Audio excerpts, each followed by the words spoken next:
Hello everybody, in this video you will see a talk of Marie Fouet, my PhD student, and this is her first talk in English and she will present her subject of PhD in the Exas 59 meeting in Spain. I really hope you will enjoy it. See you! Good afternoon, my name is Marie Fouet and I'm working at Angers University. And today I will present you some of our results concerning the development of a biomonitoring tool based on foraminiferal and adapted to estuarine mudflats. Usually when we do biomonitoring, we choose a group of organisms used as bioindicator. It could be macrofauna, foraminifera, phytoplankton, fishes, etc. The first step is to sample the chosen environment and then to do an inventory of all individuals present in the sample. Then we use a biomonitoring tool to assign an ecological quality status to the studied environment. For example, if we observe a high diversity and a majority of sensitive taxa, this will lead to a good ecological status. On contrary, if we observe a low diversity with a majority of tolerant taxa, this will lead to a bad ecological status. However, when we want to do biomonitoring in estuarine mudflats, we have to deal with one difficulty. As you know, estuaries are places where marine and freshwater interact, and in this environment there is a huge variability of several environmental parameters such as salinity, but also currents, temperature, pH, etc. All this variability induces natural stress for organisms, and that's why estuaries are naturally characterized by a low biodiversity and a majority of tolerant taxa. Superposed on that natural stress, the human activities present in estuaries leads to additional anthropogenic stress, and this could amplify the low biodiversity observed in estuaries.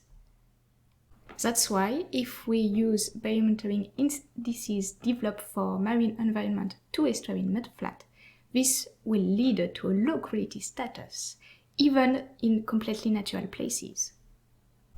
The difficulty to distinguish if the low biodiversity observed is due to natural or to anthropogenic stress is called the estuarine quality paradox.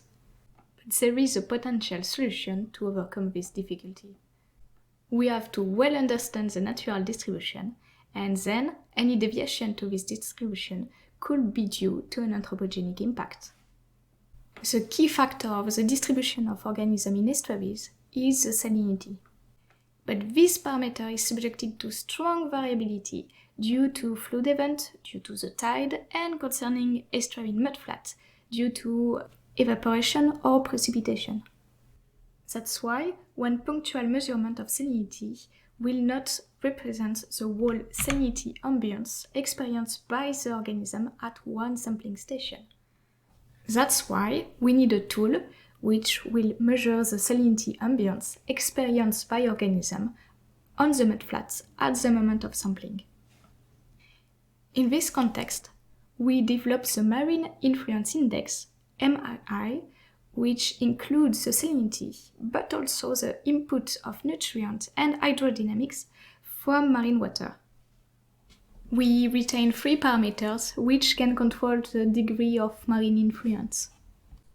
The distance of the sampling point from the mouth of the estuary, the emergence time of the sampling point at low tide, and the river discharge at the moment of sampling. Here is the formula of the Marine Influence Index. I will not develop each metric here, but to summarize, this index is composed of 3 metrics: the distance of the sampling point to the sea, the emergence time, and the river discharge during the 4 weeks before sampling, divided by the surface area of the cross-section. Each metric are normalized and are comprised between 0 and 1, where 1 represents the maximal marine influence. That was for the theoretical part, And now we want to test the marine influence index on a real dataset. In this study, we choose foraminiferal clade as bioindicator group. This group presents several advantages for biomonitoring. In first, they are sedentary, so they will reflect the pollution that occurred on the mudflat because they cannot avoid it. In addition, they have a small size and they can be really abundant on the mudflat.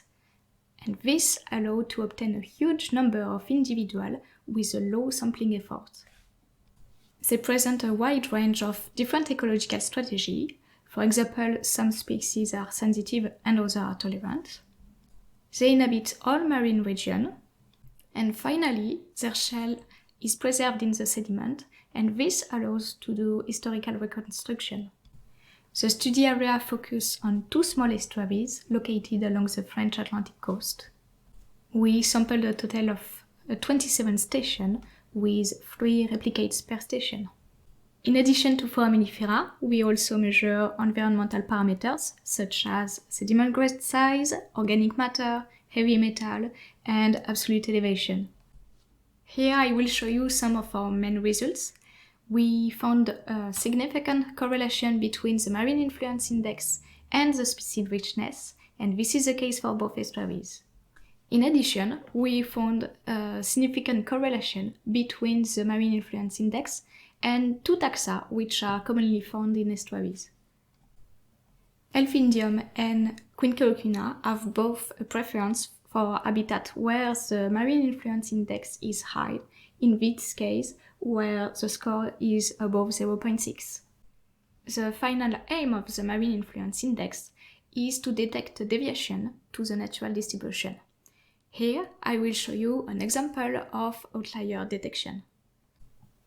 You can see on the free graph that the station pointed by the arrows show value much lower compared to the global trend.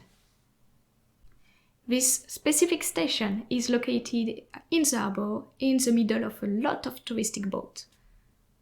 At this station, we measured a moderate enrichment in copper, which is higher compared to other stations. The result suggests that there is a link between the enrichment in copper and the low value observed. But of course, we need more investigation to confirm this hypothesis. In conclusion, the marine influence index integrates several factors related to the marine condition, such as the salinity, but also the input of marine nutrients and the hydrodynamic condition.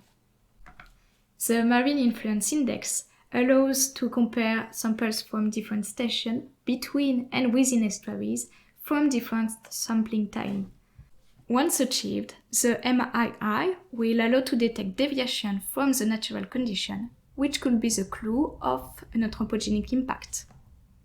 I would like to thank my colleague and supervisor for helping me for this study, and I would like also to thank the OFB for the funding. And finally, thank you for your attention.